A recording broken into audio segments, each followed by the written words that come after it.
Hey guys, in this video, I'm going to give you 4 major reasons why interior detailing takes way too long for many pro detailers and exactly how to fix it. What's going on? Luke here with Wilson Auto Detailing. Let's go ahead and jump straight into the meat of the content. The first thing that I want to highlight is one of the most practical things that you can do as a professional detailer before you get started on the interior, and that is roll down the windows. Now, I'm going to list off some very practical things right now and explain exactly why I do them. I roll down the windows, number one, because if you get overspray or all-purpose cleaner spray on the interior windows, which is inevitably going to happen if you don't roll them down, you can stain them or etch them long term. And when you have finished the detail and you're going back to do the glass, if you have gotten any chemical on here, it's going to take your time to try to get that off, especially in the direct sun. Just roll the window down. Trust me, if you do this, you will save time. Now, I'm still on step 1 here of my 4 things, okay? So this is within the first thing that I want to highlight here. Inside of the first thing, the second thing I want to highlight is cover the console with a towel after you're finished. So that's the area with basically the transmission, the cup holders, the emergency brake. Cover that area, and if you can, cover the radio nav screen area as well by using a little bit of like a paperweight at the top and then letting the towel hang down so that middle area is covered after you've detailed it. The reason is that area is going to get blasted with overspray, it's going to get blasted with crumbs, it's going to get blasted with every other part of the detail essentially. And one of the big time sucks that I have noticed in my own detailing world over the years is that if I clean something but it's positioned in an area and in the sequence of a detail where it's going to get dirty again, just cover it up, because then when I come back in to do my final interior protection, I don't actually have to go over that area again. It just speeds things up. Okay, point 3 inside of point 1. Turn off all of the lights, and if you have to, disconnect the battery. The purpose of doing this is just to make sure that you don't kill the battery when all of the doors are open during the detail. Normally, you don't have to disconnect the battery. This can be as simple as going up to that overhead light and clicking off rather than having it on door, which is what most people have, so that when the doors are open, the light turns on. In this case, they would not turn on. Point number 4 inside of 1. Keep the keys in one location. You will only do this once, I promise, but if you've ever locked a customer's keys inside of their car, you know that it sucks, and you don't want to do that. Point 5, and this is a extremely important one, keep plenty of dry microfiber towels. There is nothing that will waste your interior detailing time more than basically overusing a single towel after it's mopped up a bunch of chemical. When it gets too damp, you are going to be working against yourself. Throw it away or throw it into the dirty bin, grab a new one. This is one of those really simple things. It's kind of funny how in the detailing world, we're all looking for the next, $1,000 tool that's going to change the whole game for us, and it really just boils down to the simple things. Keep a crazy amount of dry microfiber towels for the interior, and of course, you can separate them by sequence. So I, for example, keep carpet separate from upholstery and upholstery separate from sort of interior vinyls, rubbers, leathers, plastics. And so I fundamentally organize them by basically area that they are used on for a specific reason, but I can get these in like a 36 pack. And so when I can pile up on these, I have plenty to go through. It's going to make my interior detailing time go way faster. And finally, inside of point 1, keep a vacuum or compressed air close. Sometimes a great steamer could basically replace this for the mechanism I'm about to kind of give to you guys. But essentially, the problem is when you're doing like cup holders or you're doing the console or you're doing the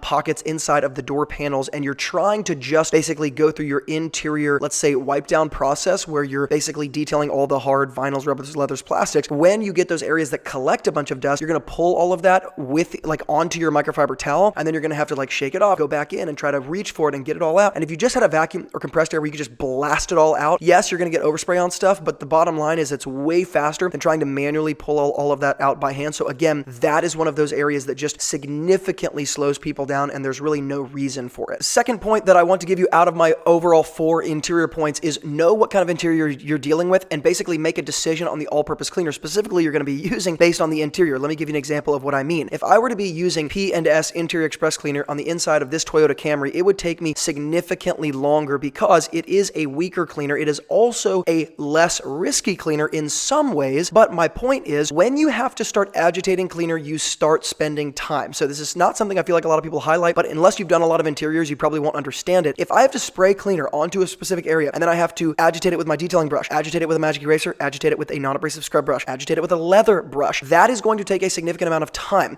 The number one thing you can do in some ways to speed up your interiors is to spray, scrub with your microfiber, and mop it up at the exact same time. People do not understand this in the detailing world because we all like to overcomplicate it. Microfiber towels are designed to agitate and clean. They do absorb, yes, of course, but if all we wanted was like absorption of chemical, we could just use a cotton terry cloth towel. Most people don't remember these days, but decades ago in the detailing world, you did not have microfiber towels. You had cotton terry cloth towels, and it was a nightmare to use them because you had to make sure that everything was agitated in some ways, and the elbow grease that had to go into a detail was disastrous, okay? Microfiber itself is something we are all using, and if you are in a situation where you can combine the right APC with your microfiber towel, you're not going to have to go in and agitate agitate something. So areas like the backs of leather seats, areas like the internal parts of the steering wheel, right, that don't actually get touched, right, the horn area, areas like the radio buttons that get touched but very lightly, and the dirt doesn't tend to adhere so tightly to that area unless it's not detailed for 10 years. Those are areas where I can just spray on my microfiber and use my microfiber as the agitation tool in the first place. Just combine it all in one. It's not fancy and it's not cool to look at on video, but it is going to make you way more profitable in the real world. And just as a quick side note, if you guys want a full list of tools and products that I suggest for detailers in the real world, you can grab that below in the YouTube description box. It's just a resource I call the Pro Detailing Toolbox. Enter your email, it'll be sent right there. You can log in and get all of that information in one place. The third thing out of my 4 things list here I want to highlight is in the carpets, and you can see me doing it in this particular video or part of the video. I am not spraying every single part of the carpet and dousing it in carpet cleaner. I am focusing on the edges or the areas that are not covered with the weather mat. Now, I sprayed the whole carpet, but really that was just kind of for good measure. What you're going to see me do is scrub the boundaries where the weather mats don't cover the carpet, and the reason for this is very, very logical. The areas that are covered with weather mats don't need to be scrubbed. It doesn't make any sense to do that. I'm going to be incorporating my brushes, my steamer, my vacuum in the areas that do need it so that I can save time. And while there are, of course, a lot of things that I could continue this list with, I will top it off with a number 4 that is still regarding the interior carpets, and it is to say this: you do not have to wait until all of the debris is vacuumed up off of a carpet before you start to use carpet shampoo. That's what people tend to talk about on YouTube or in the non-real world of detailing. The bottom line, though, is when you're dealing with impossible carpet like you have on these cheap interiors of these Toyota Corollas, you're going to have to incorporate some sort of carpet shampoo or some sort of alkaline cleaner to actually agitate the very stuff that's not coming up in this dry vacuum process. And you can see I've implemented some drill brushes. I'm going to bring in my steamer to start to blow it all up. The bottom line is we would like to, in an ideal world, do everything dry, then come in with the carpet shampoo after everything and all the debris is up. But unfortunately, that's not really as linear as it exists in the real world. And if you can accept that, then in your detailing process, you will move faster because you're just going to move on when you need to. This was actually a big hang up for me. I always felt like, oh, I can't use carpet shampoo right now because I got to get all this stuff up. The bottom line is when I stopped thinking about it so linearly and I was like, you know what? I'm going to shampoo it. I'm going to scrub it. I'm going to come in with the steamer. I'm going to mop it up. Then I'm going to use some more shampoo. And then I'm going to come in with the steamer again. And then I'm just going to attack the single areas with the drill brush. And then I'm going to mop it up. That actually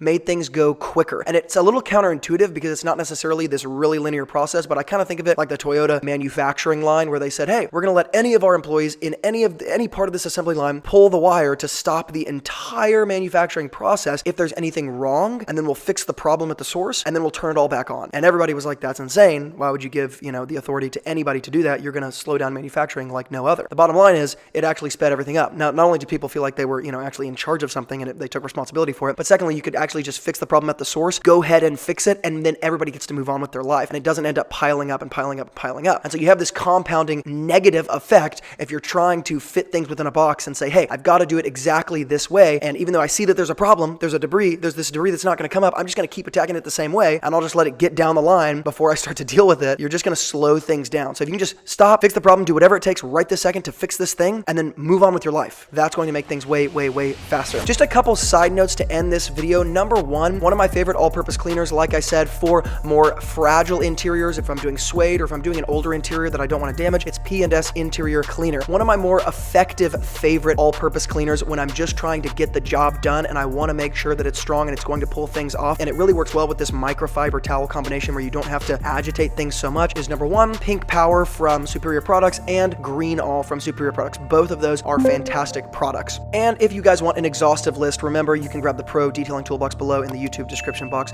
Thank you guys so much for watching, and as always from Luke here at Wilson Auto Detailing, remember a great detailer is always learning, and I will see you in the next video.